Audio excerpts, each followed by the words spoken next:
के मानसून सत्र की आज सत्र का तीसरा दिन रहा। सदन में मुख्यमंत्री नीतीश कुमार और तेजस्वी यादव के बीच जोरदार बहसबाजी देखने को मिली है। नेता प्रतिपक्ष तेजस्वी यादव ने एसआईआर को अलोकतांत्रिक बताया है। तेजस्वी यादव ने विधानसभा में कहा कि निर्वाचन आयोग का काम निष्पक्ष चुनाव कराना है, न कि नागरिकता साबित करना है। इस पर मुख्यमंत्री नीतीश कुमार ने बोलते हुए लालू प्रसाद और राबड़ी देवी सरकार की खामियां गिनाई। सीएम नीतीश कुमार ने कहा कि अपने माता पिता का कार्यकाल तेजस्वी यादव देखें।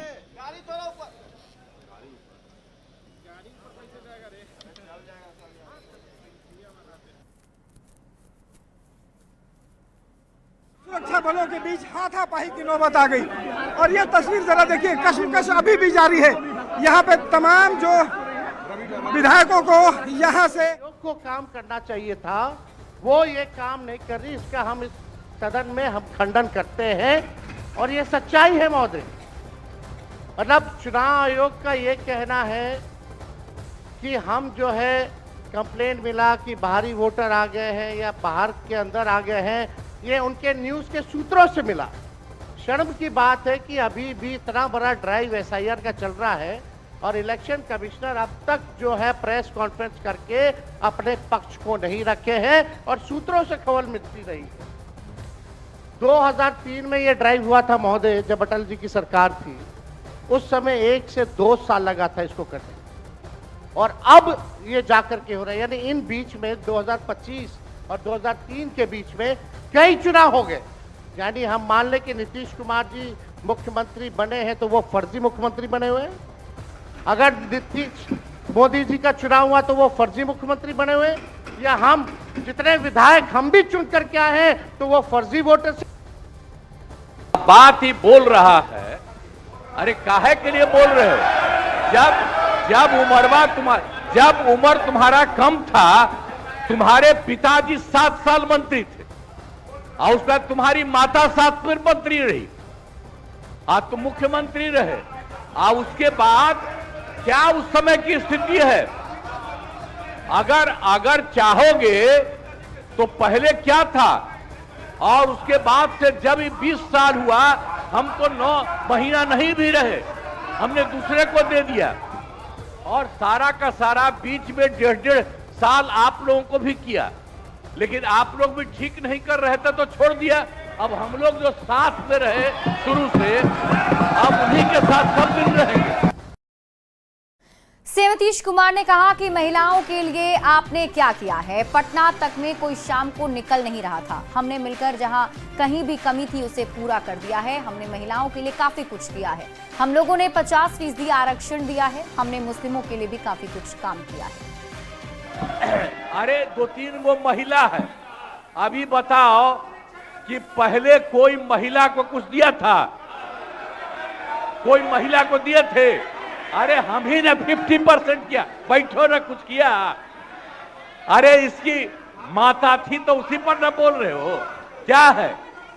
हम लोगों ने जितना ज्यादा महिलाओं के लिए भी किया, 50% शुरू किया 6 से ही, 2006 से ही।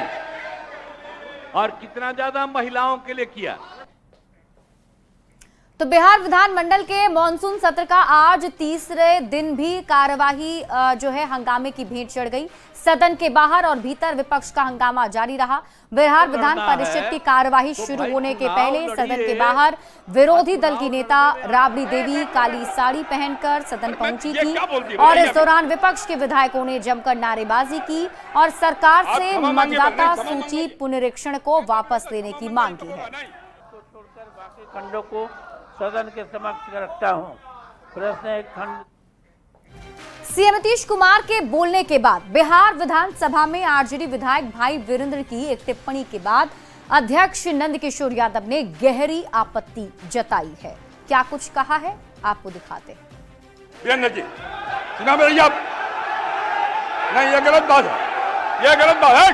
बढ़िया, वीरेंद्र जी निकाल बाहर करेंगे आपको हम। अगर आप मना करिए तो निकाल बाहर करेंगे हम। ये तरीका नहीं है। ये तरीका हो सकता है क्या? ये कौन तरीका हो सकता है? सीमा में रहिए। ये कौन तरीका हो गया यार? ये कौन तरीका बताइए आप? अरे बैठ नहीं तो मैं छोड़ देता हूँ। मैं बंद करता हूँ। नहीं, ये कैसे हो सकता है? बताइए आप, क्या तरीका है ये? वो क्या बोल रहा है? ये क्या बोला इन्होंने? क्या जरूरत है? ये कोई बात नहीं, हो गया था। ये नहीं हो सकता। बैठ लो, बैठ लो। अरे मैं, ये क्या बोलती है बताइए अभी? आप क्षमा मांगे पर नहीं, क्षमा मंगवाइए। नेता विरोधी दल क्षमा मंगवाइए तब होगा, नहीं तो हाउस नहीं चलेगा। वहीं देखिए, भाई वीरेंद्र ने कहा है कि मैं माफी नहीं मांगूंगा, मैंने कोई गलत शब्द नहीं कहा, मैं अपने बयान पर कायम हूं। लोग कह रहे थे कि हमारे नेता को बोलने से रोका जा रहा था और उसमें इस तरह की बात बोली जा रही थी।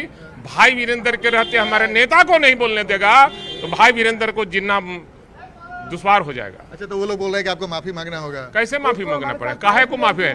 गुंडा राज चलाने वालों से भाई वीरेंद्र माफी मांगेगा? ये नहीं है, संभव नहीं है। लेकिन उन्होंने कहा कि आप लोग, अरे गुंडा राज चलाने वालों से माफी भाई वीरेंद्र नहीं मांगेगा। लेकिन उन्होंने कह रहे कि आप नहीं इंसान मांगेंगे। का पैर पकड़ लूंगा, गुंडे लोग का राज है, उसका माफी नहीं मांगेगा। सदन कार्रवाई खत्म भी होगी तो उसके बाद भी आप में और 2 मंत्रियों में भसाभसी हो रही थी।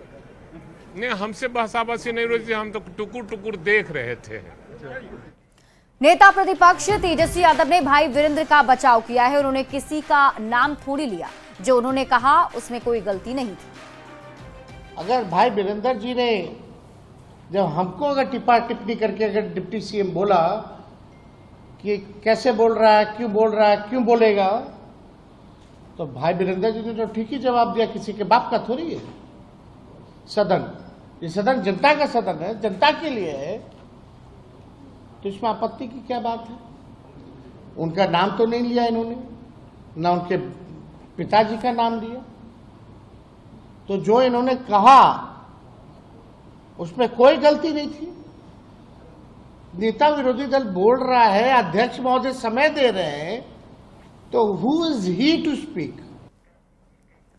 वहीं डिप्टी सीएम विजय सिन्हा ने कहा कि विधानसभा में जिस भाषा का प्रयोग किया गया वो सही नहीं है। ये 90 का दशक नहीं है। एसआईआर पर लोगों को विपक्ष भड़का रहा है। भूल गए हैं कि ये 90 का दशक नहीं है, जनता को भरमाने का, एसआईआर पर लोगों को बरगलाने का ये बयानबाजी कर रहे हैं, संवैधानिक संस्था का अपमान कर रहे हैं। लोकतंत्र में इनको विश्वास नहीं है।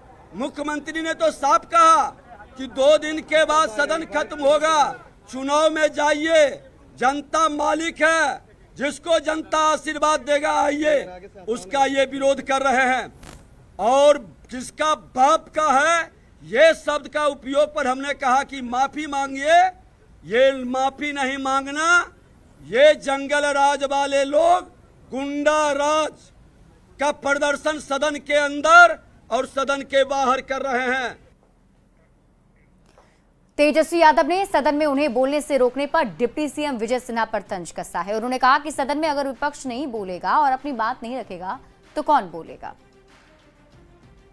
हम तो अनुमति से बोल रहे थे, लेकिन डिप्टी सीएम का कमेंट आता है जो विजय सिन्हा है, जिनको कुछ आता जाता नहीं है, बकवास करने में दिलचस्पी रहती है, हाईलाइट कैसे रहे, कैमरे के सामने बस कैसे बने रहे, खबरों में कैसे रहे, दिन भर उनका काम इसी पर है।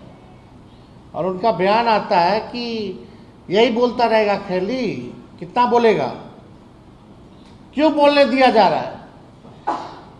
इस तरह का बयान कितना अमर्यादित है। सदन में अगर विपक्ष का नेता नहीं बोलेगा तो बोलेगा कौन? विधानसभा के मॉनसून सत्र के तीसरे दिन विपक्ष ने सदन में एसआईआर का मुद्दा उठाया। बिहार के नेता प्रतिपक्ष तेजस्वी यादव ने इस दौरान विपक्ष की सभी बातों को सदन में रखा है।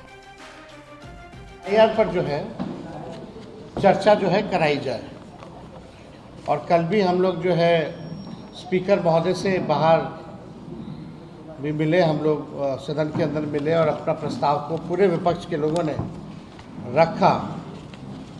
और आज हमको उन्हीं की अनुमति से आज सदन में बोलने का मौका मिला।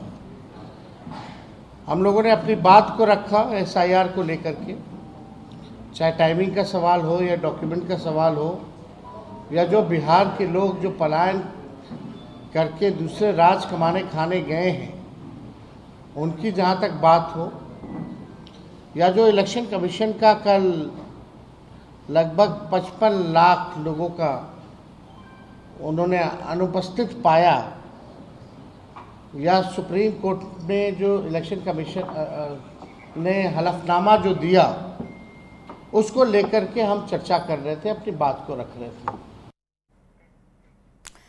तो एसआईआर के मुद्दे पर पटना से दिल्ली तक मचे हंगामे को लेकर केंद्रीय मंत्री जितिन राम मांझी ने विपक्ष पर पलटवार करते हुए कहा है कि विपक्ष का रुख तर्क संगत नहीं है। बिहार में उन लोगों ने अपना चरित्र दिखाया, यही चरित्र उनका हमेशा से रहा है।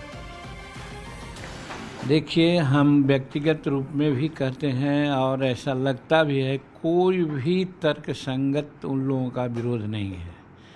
क्योंकि ये हमारा जो सर्वेक्षण हो रहा है जनगणना का, ये कोई नई बात नहीं है, ये एक शेड्यूल है जिसके तहत हो रहा है। कल ही आया है चुनाव आयोग का कि कितने % छूटे हुए हैं, कितने % का डुप्लीकेट नाम है, कितने % जगह पर नहीं है। ये सब कालांतर में रिवाइज कर लेना बहुत ज़रूरी होता है। तो ये नॉर्मल काम है, फंक्शनिंग है हमारे चुनाव आयोग का। अब रही बात, इन लोगों का कोई मुद्दा है ही नहीं, मुद्दा विहीन। ऐसा हम 40 साल से राजनीति कर रहे हैं, लेकिन ऐसा मुद्दा विहीन विपक्ष को कभी नहीं देखा था। और जहाँ तक बिहार की बात है, तो बिहार में तो अपना चरित्र उन लोगों ने दिखलाया है। उन लोगों का वही चरित्र है जो दिखलाया उन्होंने। केंद्रीय मंत्री चिराग पासवान ने एसआईआर को लेकर कहा है कि मुझे समझ नहीं आता कि विपक्ष चाहता क्या है। लोकसभा चुनाव के बाद यही लोग चुनाव आयोग के पास शिकायत करने गए थे। वे अभी तक महाराष्ट्र चुनाव को गिनाते रहते हैं कि किस तरीके से वहां वोटर लिस्ट के साथ धांधली की गई थी। डुप्लीकेसी ऑफ वोट का ये लोग बार बार जिक्र करते हैं। जब इनकी ये शिकायत रही है और उसको मानते हुए चुनाव आयोग ने इस प्रक्रिया का इस्तेमाल किया है। हकीकत यह है कि विपक्ष जानता है कि वो चुनाव नहीं जीतेंगे, तो पहले वो ईवीएम पर ठिकरा फोड़ा करते थे और अब वोटर लिस्ट को बहाना बनाया जा रहा है। कि ऑपोजिशन चाहता क्या है? आप जब बार बार शिकायत करते हैं, क्या ये बात सही नहीं है कि लोकसभा चुनाव के बाद आप ही लोग गए थे चुनाव आयोग के पास शिकायत करने? महाराष्ट्र चुनाव को अभी तक ये लोग गिनाते रहते हैं कि किस तरीके से वहां पे वोटर लिस्ट के साथ धांधली की गई। ड्यूप्लीकेसी ऑफ द वोट का बार बार ये लोग जिक्र करते हैं।